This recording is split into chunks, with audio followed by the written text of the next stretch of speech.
кој ги остави пациентите со рак без биолошка терапија. Нови отровни партиски стрели, стара адреса. Владеачката ВМРО ДПМН обвинува за вештачки креирана криза на онкологија од која профитира веледрогеријата доктор Пановски. Ја нарекоа мафија на смртта поддржана од екс-министерот Филипче.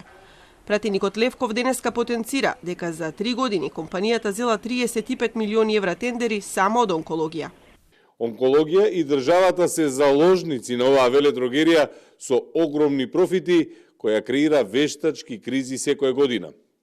Венко Филипче јавно да излезе и да каже дали ја поддржува оваа веледрогерија во кризата која ја прави и дали тој стои зад истата. Ко повикуваме јавното обвинителство, веднаш да постапи отвори случај, а истовремено да каже до каде се истрагите од случајот Диво Месо. Веледрогеријата Пановски во обвинувањата на пратеникот Левков гледа клевета и директна закана.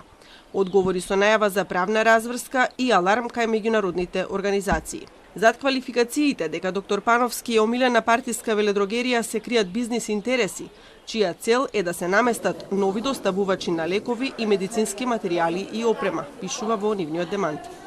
Ваков говор на омраза е многу опасен преседан за македонските компании, креира правна несигурност. Апсолутна невистина се обвинувањата дека АД, ДР, Пановски ја диктира ценовната политика на лековите и со тоа наводно го уценува јавното здравство со високи цени за онколошка терапија.